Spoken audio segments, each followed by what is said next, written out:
Okay, so those handouts, just hold on to them. I will talk about them in a minute. But we are going to cover Chapter 3 today, which I know I've said from the beginning that the goal of this class is not for you to become the best public speaker that you can be. The goal is for you to get better at communicating, become a more effective communicator, but we still do have to do 5 speeches in here. And so this chapter today is how do you write a speech, okay? If at any point during this time you are confused about what I'm talking about, stop me and ask me to explain. If you have questions on any of the things that I'm talking about today, you need me make sure that I know so that I can help you, okay? This is not the chapter to be like, well, I didn't really get what she was saying, but it's fine, it'll come to me later, because this is what you need for every speech moving forward, okay? So just stop me and let me explain if you have questions. So the first thing is, do I have to do it like this?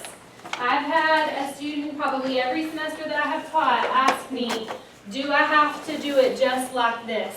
And the answer is yes. Okay? The answer is yes.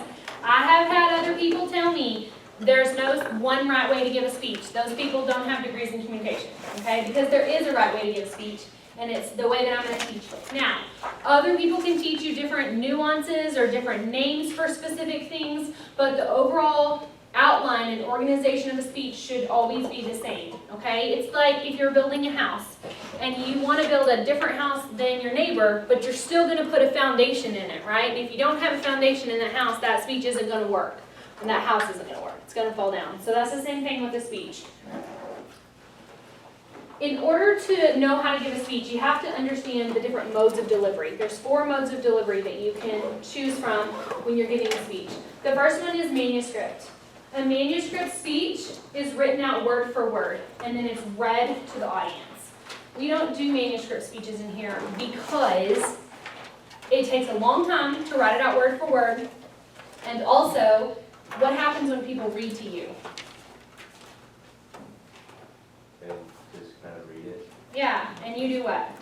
Just get monotone.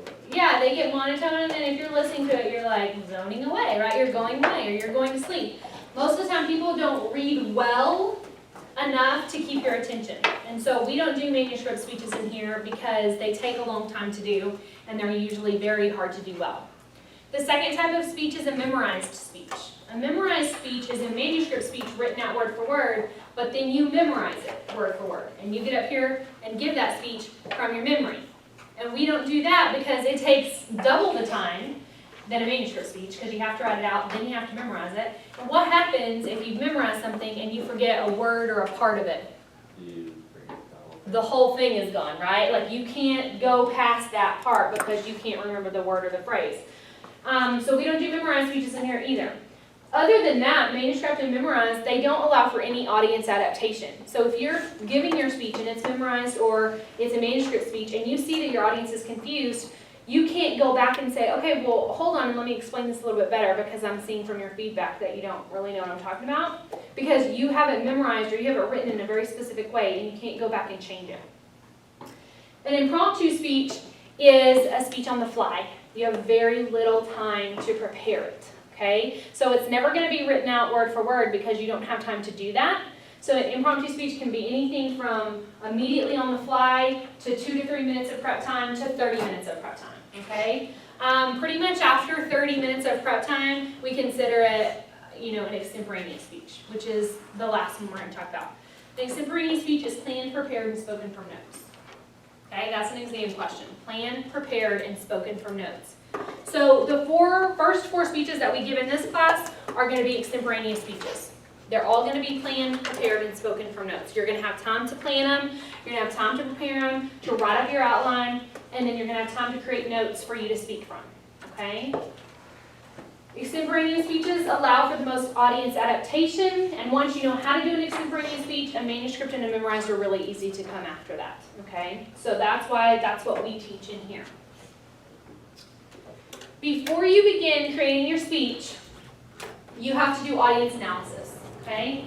Audience analysis is the process of gathering information and data about the audience to which you're going to be speaking with the intent of adapting your topic to the audience. Okay, that's the definition of audience analysis. Audience analysis is the very first thing you do when creating a speech. You want to write that down because that's an exam question. The very first thing you do when creating a speech is audience analysis. All my students want to say topic, pick the topic. But you can't pick the topic until you know who your audience is. For example, if I'm going to give a speech on my major, what's your major? Nursing. Tell me your name again. Genesis. Genesis is going to give a speech on nursing. Do you think with a little bit of preparation you could give a speech on nursing to this group of students fairly easily? Yeah. But what if I said, hey, you're going to give a speech on nursing, and she's like, okay, and she prepares it for this group of students, and she comes in, and it's a group of first graders. Are you going to have to change your vocabulary and your terminology? Probably. They're not going to understand everything a college student would. So until you know who your audience is, you can't pick a topic, okay? There's several ways to analyze your audience. Number one, you can interview, that should say an informant, not an informant. So an informant is whoever asked you to give this speech in the first place. Okay, that's the informant. So you can interview them and say, hey, what do I need to talk about? What are topics that would be interesting? Who is my audience? Who am I talking to here? For example, the first year I got hired at South Plains College, I was asked to be the keynote speaker at the National Honor Society inductions. And so I asked some questions to the person that asked me and said, okay, first of all, how many people are going to be there? Oh, about 100. Okay. How long do I have to speak? 20 minutes. All right. And then, what's my topic about? Is there something specific you want me to talk about? She said, no, not really, but it's National Honor Society induction, so we want you to talk about something about being successful or higher education or the importance of education or something like that. And I know who my audience is, right? It's National Honor Society inductees and their families. So from there, I could come up with a topic that would suit that occasion, right? So you can always ask an informant about what you need to be talking about. Secondly, you can do some direct observation. So direct observation is just looking around at your audience. If you look around at your audience in here, what do we know?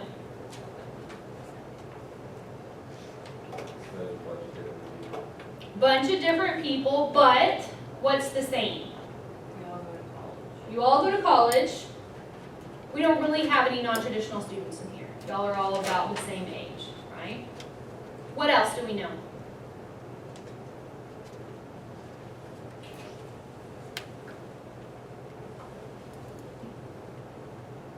Y'all can't tell anything different about each other by looking around?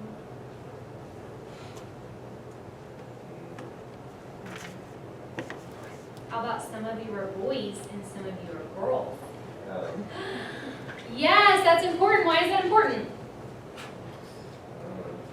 Gender-specific topics. Gender-specific topics. If I'm going to give a speech on shoes, I have to make it just as relevant to guys as I do to girls, right? Last semester, I had a class, 19 boys, 1 girl. That was my class. So I told that girl, I said, hey, you're going to have to do some work and figure out what's a topic that you could talk about that 19 males are going to be interested in, but it's unique to you, something you care about, right? She's like, I can do it, I can do it. So she comes to class on Informative Speech Day, and she gives a speech on what is PMS and how do you handle it, right? And I loved it, because those 19 guys were like, how gross is this going to get? And then she's all like, guys, like it's easy as chocolate, just hand out chocolate, right? And I'm like, preach, sister, okay? That's something I wish my husband knows. Just hand me a bar of chocolate, you'll be fine, okay? So gender's important. What else can you see about your audience?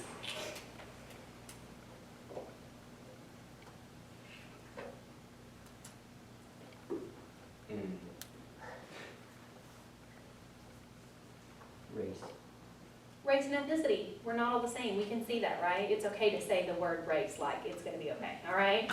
Yes, we're all a different race and ethnicity. Now, I'm not saying I know everyone's race and ethnicity. It doesn't matter, right? We just know that it's different. We're a diverse culture, right? We know already we're not all from the same place, okay? We know already we're not even all from the same state, okay? We know we're not even all from the same country. So that tells us it's a diverse population, so there's a lot of different interests in the group. You can gather demographic data. So if you did your audience analysis bonus point sheet today, that's what I did. That's gathering demographic data. I ask you how old you are. I ask you what you want your major to be. I ask you if you're involved in any groups. I ask you what your parents do. Why would I ask you what your parents do? What would that tell me about you? Your background. Your background. It also lets me a little bit know your socioeconomic status, right? What is socioeconomic status? Money plus education. Money plus education makes socioeconomic status, okay? So it's not just money, it's also education level. So if I know that your parent is a doctor, what do I know about your socioeconomic status? It's probably higher than if your parent is a farmer, okay? Now, don't mean that in a negative way. I'm just saying socioeconomically, when we're looking at numbers, that's what that says to me.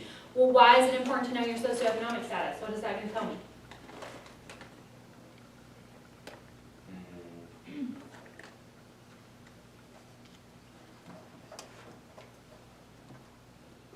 Do poor people and rich people think the same way about money? So if I'm going to talk about something that has to do with finances, it's helpful to me to know my students or my audience's socioeconomic status. But there's more than that, right? If I know that you're all in college, I can talk to you about higher education. If I know that you're all wealthy students, I can talk to you about this. Whereas if you're not, I can't, right? So you're young people. And I'm not going to really talk about assets and investing because you don't have any assets and nothing to invest probably at this point in your life. Okay? Whereas I'm not going to talk to 30-year-olds or 35-year-olds about where can you get free food, right? That's more relevant to y'all, okay? I can do surveys and questionnaires. You can ask your audience questions if you want. For example, one time I had a student who wanted to give a speech about gay marriage. Typically, gay marriage is one of those topics that I try to steer people away from because it's just overdone, right? Like we've heard it a lot. But he's like, well, I want to talk about it from a government standpoint, like creating laws around it. I'm like, okay, if you think you can talk about it in a way that we are not going to get bored with it or automatically side, right, then go for it. So he says, well, I want to do a questionnaire first because I'm not sure everybody's going to understand what I'm talking about. So we just did a 5-question questionnaire to his classmates, and it was all yes or no questions, mostly about definitions. And he came back to me and he said, turns out they don't really know the definitions of these terms I'm using, so I actually can't talk about what I want to talk about because it would be so much backstory and history to be able to say all the things I need to say. I'm never going to get to it, so I'm going to have to change my topic anyway a little bit. And so because he knew that about his audience, it allowed him to adapt to his audience and not talk about something that his audience would have been bored or confused with, okay? Audience analysis is really important. Now, all that to say this, y'all are a captive audience. What I mean by that is you have to be here. You can't really leave because it affects your grade. So I'd rather in this class you pick a topic you really care about regardless of how well you think it's adaptable to the audience. Okay? I'd rather you pick something that you absolutely love. So if you are a video gamer and you want to talk about video games, awesome. Okay? Do it. Even though you know some of us may not love that topic. But you still have to do audience analysis. If you're a video gamer, you understand things I do not understand about terminology and things like that. So you're going to have to do some history of it. You're going to tell me some backstory. If you're going to talk to me about showing animals, you've got to give me backstory. You have to define terms. Okay? Because do you know what it means to show an animal? He has no idea. So you can't come in here and assume we're all going to understand the terminology. Right? We're not. So you do have to do adaptation, but as far as picking your topic, feel free to pick whatever you want. As long as you're excited about it, I'll be excited about it. Okay? All right. So now you have to decide, well, what I know who my audience is, what's my purpose? I'm going to tell you your purpose so you actually don't have to decide. On your first speech, it's to inform. On your second speech, it's to inform. On your third speech, it's to persuade. And on your fourth speech, it's to persuade. Okay? We aren't going to do any celebratory or entertaining speeches in here because once you know how to inform or persuade, those are pretty easy, okay? So you have to know your general purpose. Am I performing, am I informing, or am I persuading, or am I celebrating? All right, so you know this first speech you are informing about yourself. So from there, now you pick your topic, okay? We've already done 4 steps and we finally get to topic selection, okay? Now you're gonna get to pick your topic. So how do you do that? This is typically where my students start getting stuck, because I say, well, talk about whatever you want, and you're like, but what? So I recommend you do some brainstorming. Here's how I do my brainstorming for a speech topic. I write down several general ideas like environment, entertainment, or education. You could do more. You could do people. You could do events. You could do anything like that.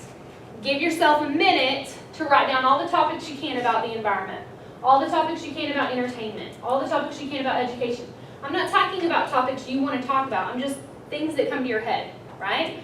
Maybe you love food. Maybe that's one of your topics. So you start with food, and then you're like bacon, and then you're like eggs, and then you're like quiche, and then you're like broccoli, and then you're like spinach, and then you're like gross, and then you're like french fries. Yes, right? And you go from there, okay? That could be how you brainstorm. So when we did it this morning with my first class, we talked about education, we did some brainstorming, and we did these 3 topics: student loans, books, degree, versus time spent on the degree. From there, we're like, well, we could do a speech on student loans, right? So we pulled that topic over, and then we did some concept mapping. So you're going to learn this in English class too, if you've not already learned how to concept map. But basically, you take your topic, and then you think of things that relate to that topic. So you think of money, the amount of money they make off you in student loans. Education, how much education did you get before you signed a student loan? Do you know about what student loans mean and how it works?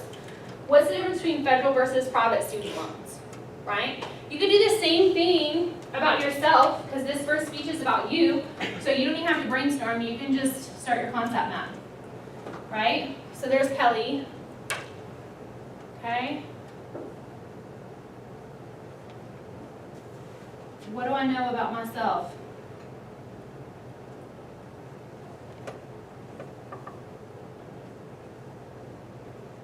Right?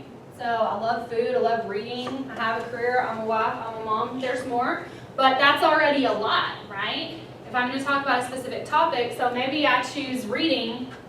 I love to read, okay? So maybe I talk about my 3 favorite genres of books.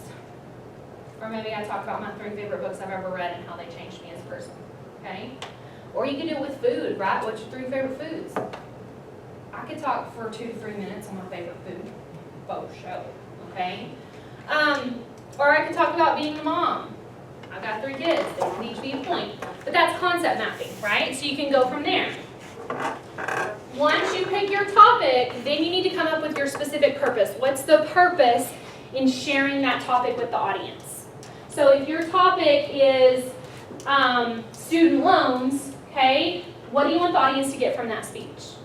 It should be 1 sentence, it's not a question, and it begins with your general purpose. So if your general purpose is to inform, then it might be something like, to inform the audience about student loans and how they affect them.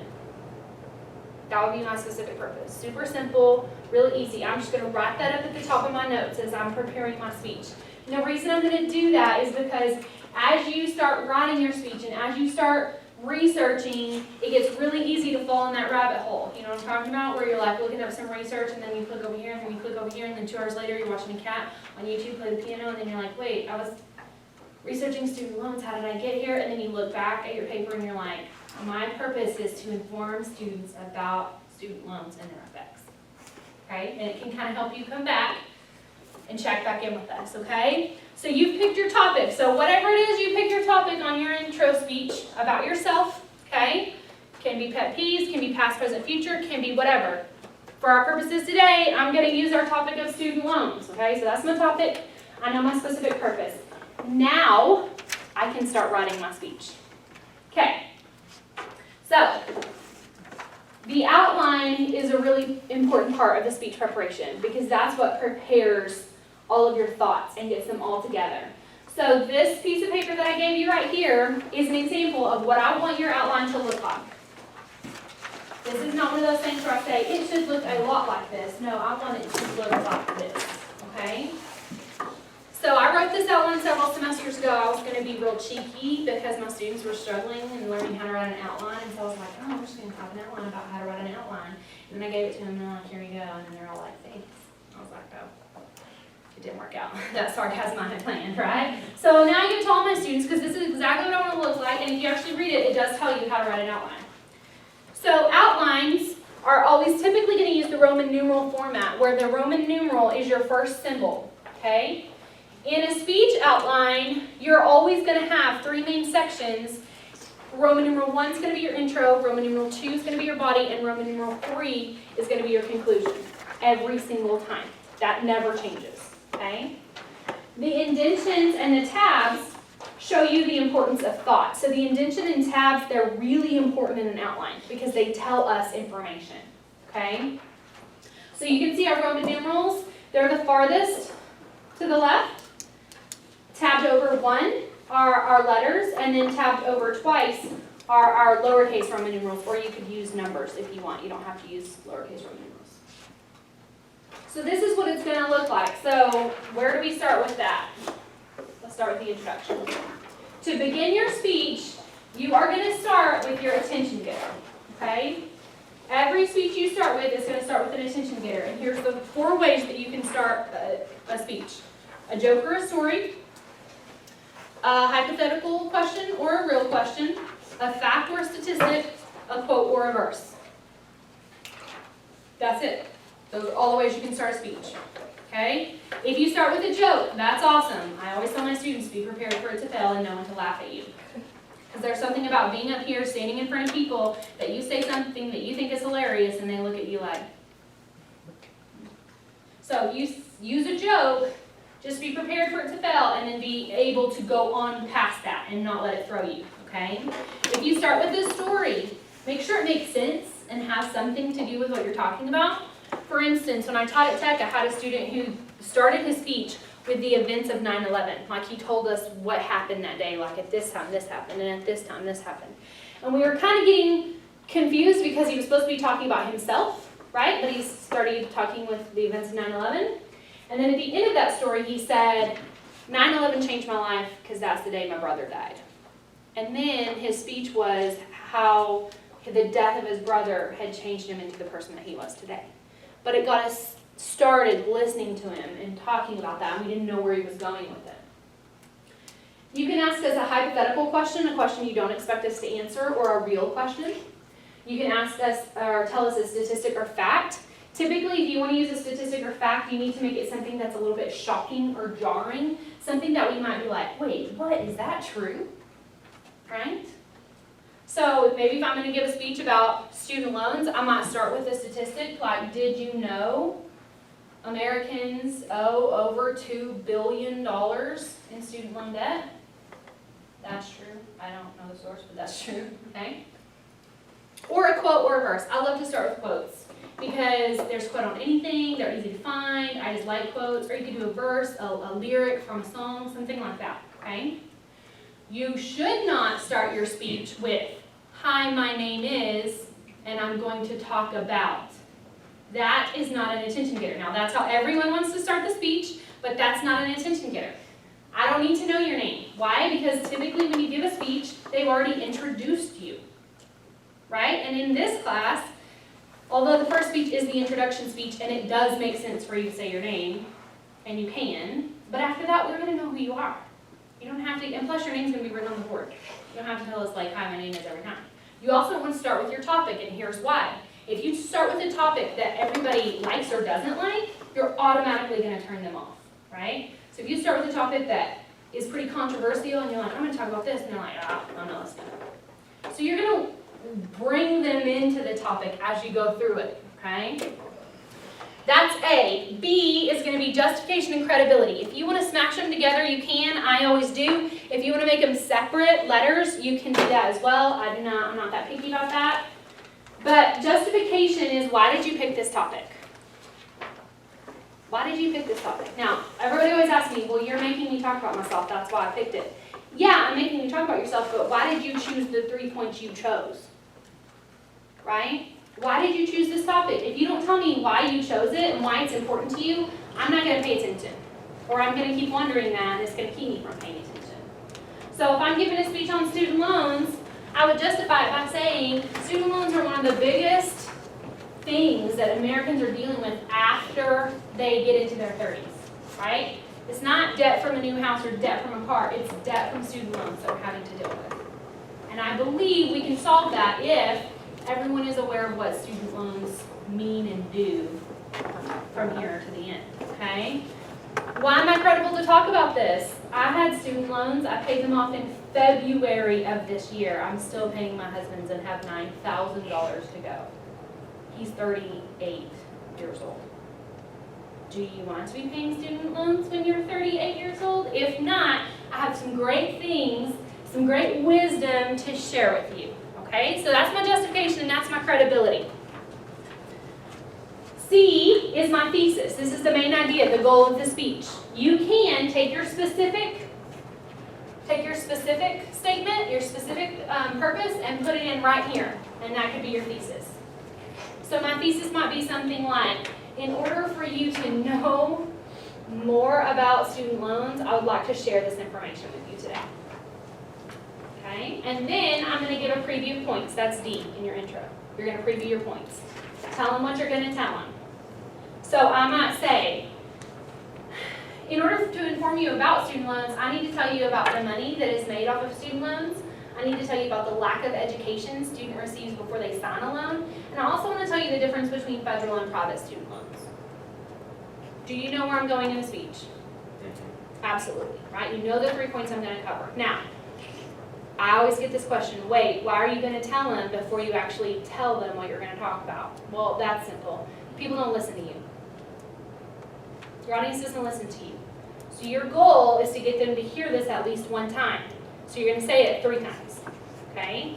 So you're going to preview the points. That tells them, hey, this is where I'm going. Questions on the intro? It's not hard, but there's a few steps, and you may have never heard these steps before. So please ask if you're confused. All right, stretch, breathe, because we're about to start the body, okay? All right. Oh, first we gotta hang on with my friend Eagle. I have to throw Princess Bride in, right? So he's got a great introduction.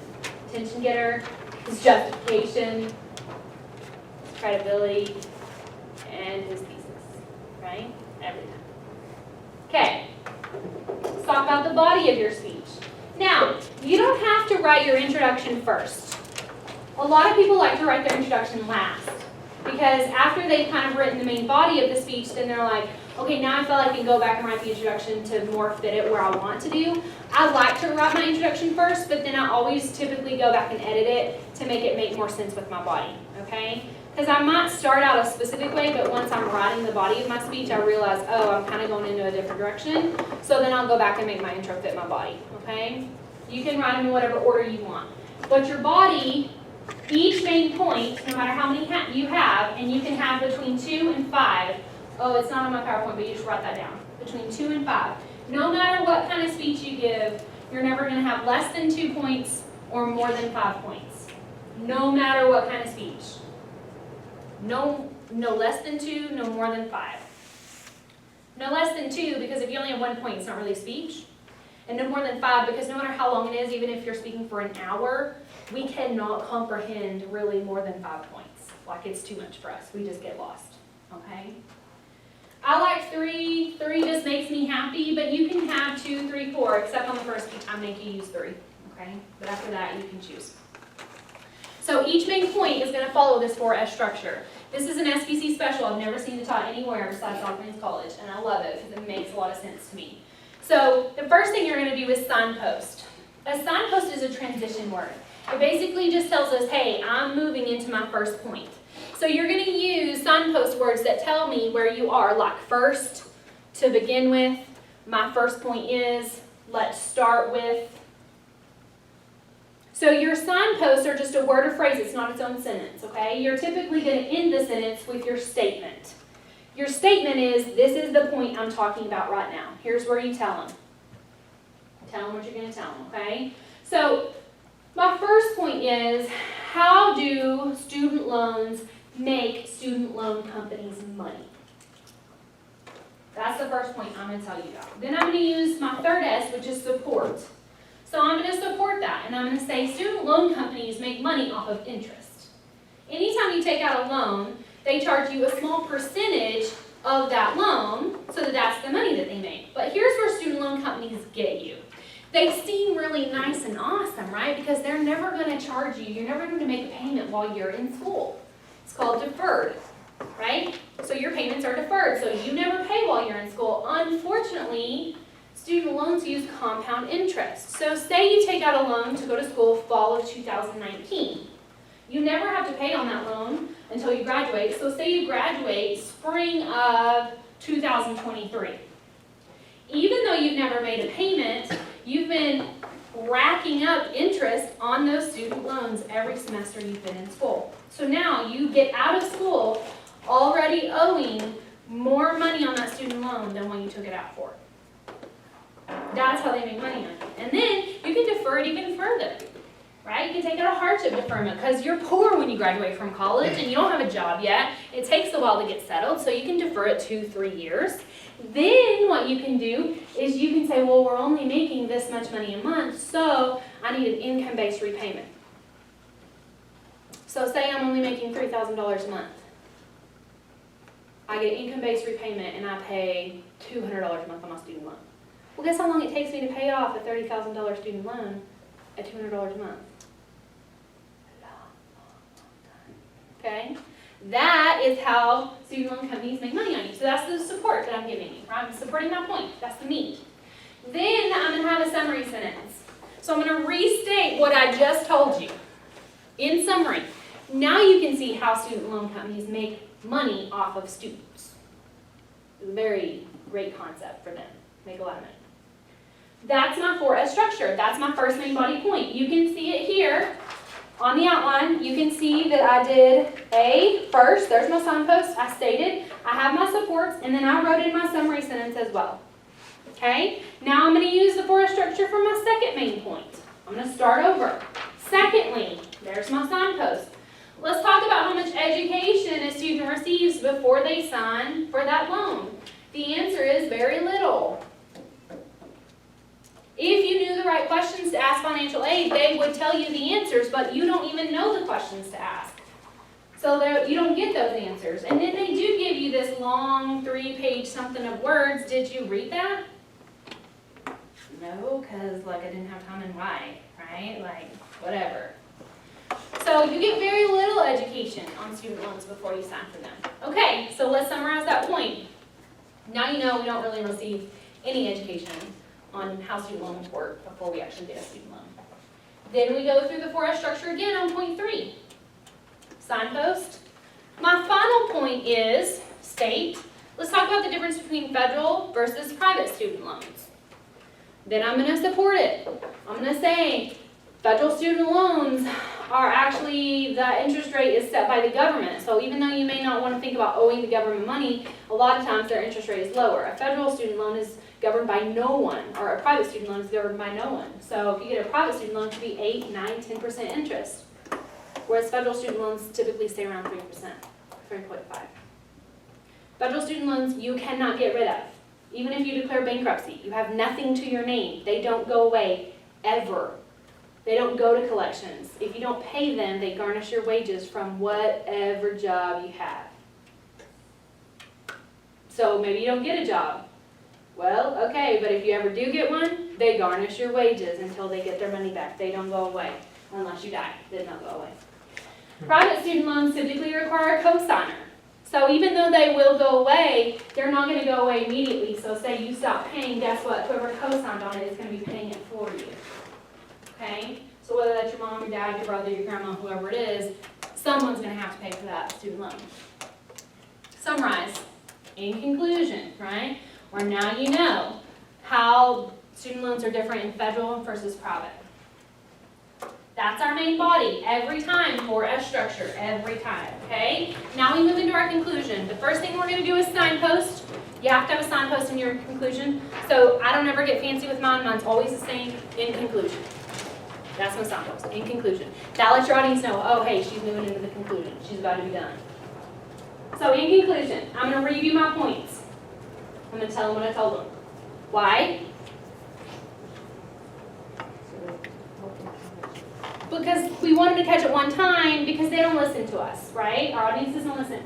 So I'm going to review my points. In conclusion, now you know about how student loan companies make money, the lack of education that students receive, and also the difference between federal and private student loans. Then you're going to restate your thesis. Hopefully now you have gained some important information about how student loans can affect you now as a college student and also in the future. Then I'm going to have a C, call to action. Now, if you read in your book, you can see that I fight with my colleagues about this. Because my colleagues say you can't have a call to action if it's an informative speech. If you put a call to action in an informative speech, it automatically makes it persuasive. And I say this, what is the point of sharing information if I don't give you something to do with it? Right? If it's not relevant to you, then why am I sharing that information? And in order to make it relevant, I have to have a call to action. I have to tell you what you need to do with the information I gave you. That's what I think. So every speech for me is going to have a call to action. So what do I want you to do with this? Just be wise. Be smart when taking out student loans. I'm not saying they're bad. I am saying you want to be careful where you take it out from. Okay? You want to try very hard not to ever take a student loan out to live on. Okay? Because I promise you, that bar that you visit on Friday night and you pay for those shots with your student loan, when you're 29 years old, you're not going to remember the shots you took at that bar, but you're still going to be paying on them. Okay? That's what happens when you get student loans to live on. Let me tell you how I know, husband. Okay?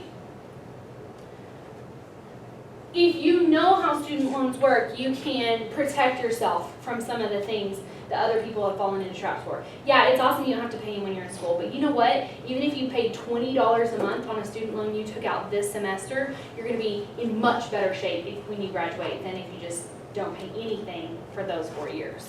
Okay? So that's what I want you to do with that information. Just think about it and use it to your benefit. And then I'm going to have a closing statement. My closing statement is going to be one of the ways that you started that speech, that attention getter. You're going to use one of those to end the speech. It doesn't have to be the same one, okay? Say you start with a joke, maybe you end with a statistic.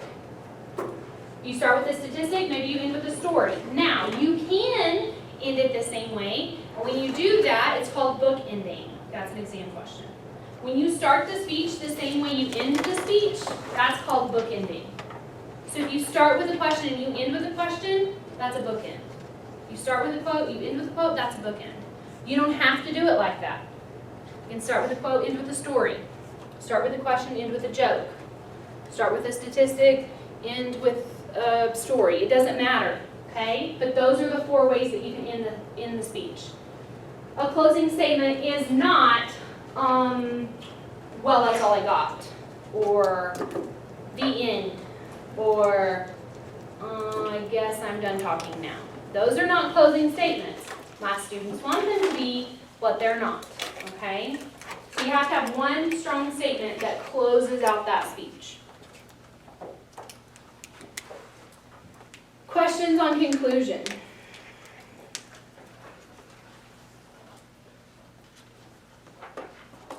One of the questions most of my students ask is, well, how do I do a call to action on the introductory speech when I'm talking about myself? And the answer is, it's weird. It's just gonna be weird. Because, like, what do you want to say? Like, what was the point in sharing that information? Well, you can be very literal and say, my call to action is, now you know about me, and I had to do that because Miss Finley told me to, okay? Or you can say something cheesy like, now I've shared this with you, so, you know who I am. You can say hi to me when you see me in the cafeteria. Or, we're going to be in this class for the next 15 weeks together, so we might as well be friends, and now you know something about me. You can use whatever you want. I'm not going to grade too hard on the call to action on the introductory speech, because it's kind of hard, okay? Let's look at an example. So this is an outline that a student wrote a while back, and I just used it as an example. So her attention getter is, why do we give our animals more rights than we give our children? If I use that as an attention getter, is that good or bad? Does it work or no? I know. Yeah, if somebody told me that, I'd be like, wait, what? I would like to hear, right? So then she goes into her justification. We wait 6 weeks before ever thinking of injecting our puppies or kittens with a vaccination in order to protect them from harm. So why are we letting our children get injected with potentially harmful chemicals before they're 24 hours old? Okay, we're going somewhere here, right? Now, this is her outline, so she doesn't have to write every single thing she's going to say on her outline. She just has to have the bare bones. She goes on to say in her credibility that her younger brother was vaccine injured, and that's why vaccines are way heavy on her heart, okay? Then she tells us her thesis. These vaccines that contain mercury are harming our children.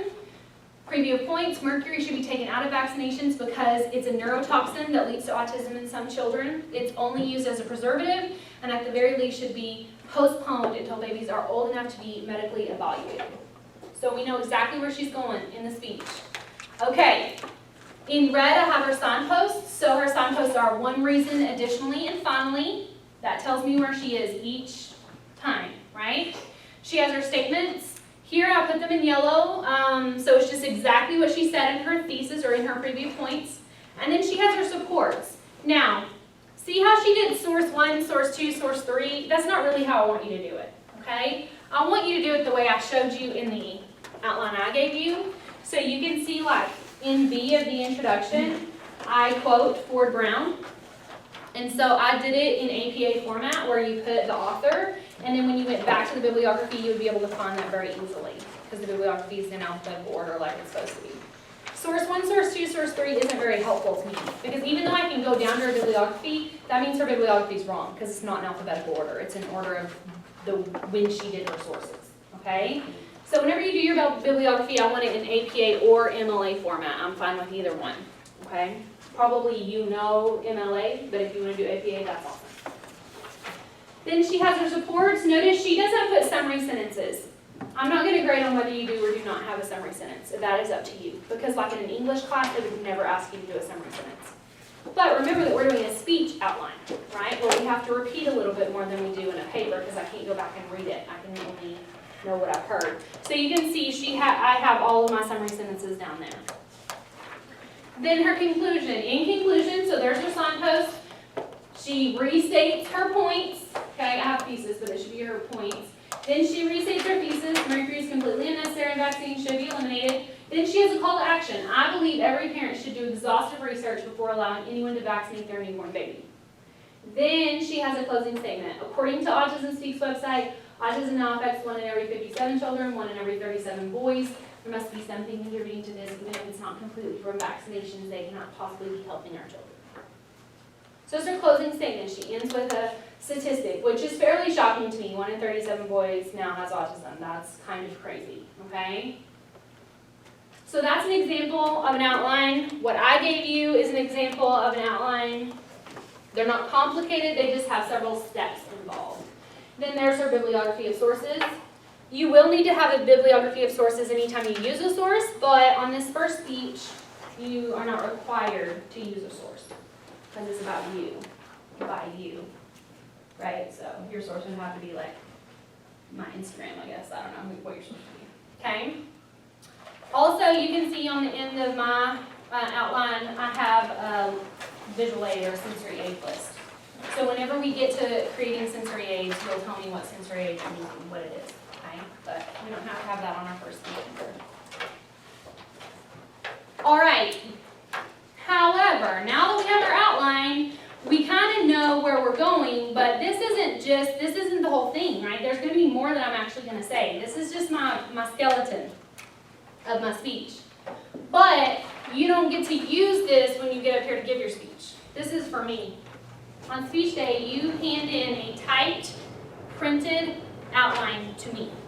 It must be typed because I cannot read y'all's writing, and it has to be printed and handed to me. You can't say, I put it on a plane for you to print out. You can't say, I ran out of ink, or my printer did not work, or my blackboard was down, or blah, blah, blah, whatever. It doesn't matter. This is the only thing I don't accept late, and that's your printed, typed outline on speech day. Okay? So you're going to hand this to me. It's worth 10 points on your speech. So it's not enough to fail you. If you don't have your outline, you're not going to fail the speech, but you're also not going to miss an A. Okay? So that's what you're going to hand me on speech day. And then you are going to use a note card to give your speech. This is the biggest note card I want you to use. This is a 4x6.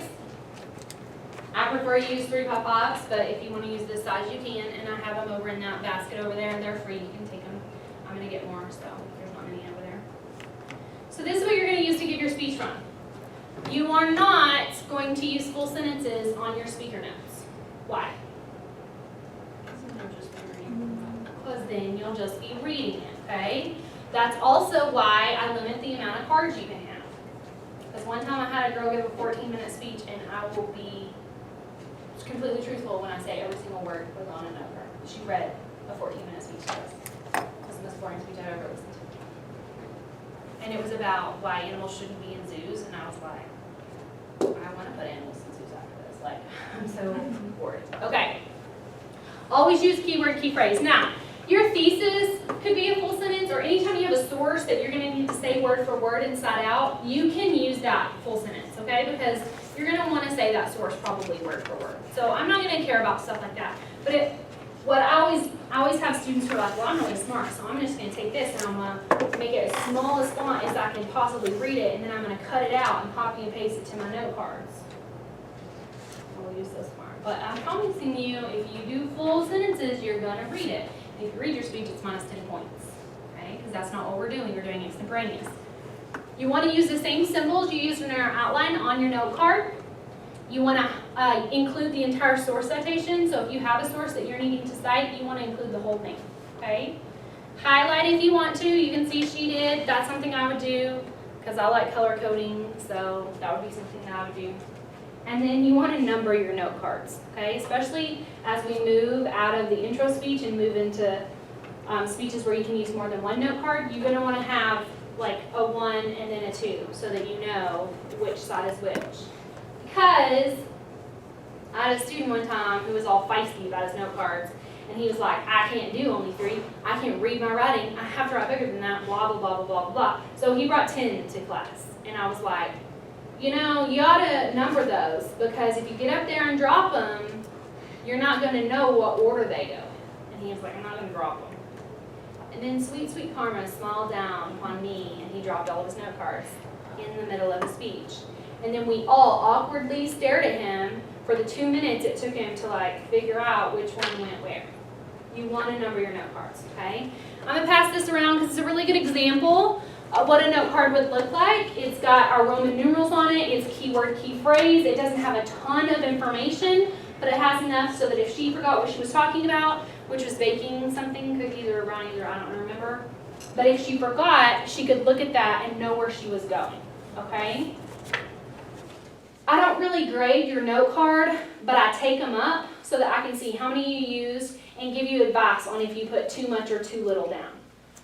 I really, really want you to create your note card before class and practice with it so that you know what information you need to put on it and what information you don't. Your note card should be a work in progress. It shouldn't be something that you write out one time and it's perfect. You give your speech and you're like, oh, I cannot remember that number. I need to write it on my note card, right? Or, oh, I don't really need this part. I know this part pretty well, so I'm going to take it off and I'm going to put something else on there. And yet, I will come in on speech day and I will see 5 to 6 people hurriedly writing their note cards. And I will look at them like this. And then they will say, oh, I forgot my name at dorm. And I'll be like, mm-hmm. I'm going to do that one face, you know, the kid on the gift, like, I'm going to do that face. It doesn't help you to write your note cards as fast as you can when you get to class. 1, you're not going to be able to read them because you wrote them so fast. And 2, you've never practiced with them. So you don't know if it's going to be helpful to you or not, right? So your note card should be part of your speech prep, and you should have them with you when you practice before you come to class, okay? Now, if you don't want to use a note card, I'm kind of okay with that. Now, my colleagues would say, if they don't use a note card, it's memorized. And I would say, no, it's not. Because if you don't have a note card, that means you know what you're talking about, but you might not say it exactly the way that you would have said it the last time. So to me, that does not constitute memorization. I've had students that really struggle when they use a note card, but they do fine without a note card, right? And I've had students that really struggle if they don't have a note card, and they try to do it without. So you'll be able to figure out as we go through the semester how your note cards should look, how that they're going to help you, and the best way to use them, okay?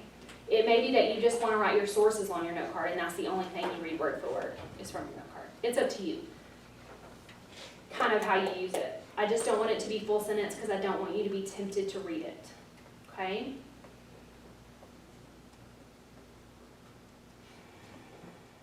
How do we feel? Hopefully extremely tired from all the absorption, right, and all the paying attention that you did. It's a lot of information, but it's going to make so much sense once you start utilizing that information, okay? All right, on Wednesday, and this is just for this class, this does not pertain to the class that I'm talking to on the video, but on Wednesday, we have a workshop day, okay? On workshop day, what we're going to do, first of all, we're going to go over speech etiquette. So I'm going to tell you what I expect from you on speech days, what you need to look like, what you need to wear, what you need to come to class with, what you need to not come to class with, okay? And then we're going to have time, about 30 to 45 minutes for you to work on your speech. So you can bring your laptop to class on Wednesday or your tablet if you have anything like that that you want to bring, please bring it. And I'm just going to be walking around helping people, okay? Because even though it makes so much sense now that you've heard me talk about it, when you start to do it, you're going to get a little freaked out and feel like you don't know what you're doing, okay? So I'm just going to be here to answer questions and to help and to do anything that you need me to do, okay? So that's what we'll do on Wednesday. And then our speech is a week from today. My favorite part, okay? All right. You have 2 assignments due today. One is the audience analysis,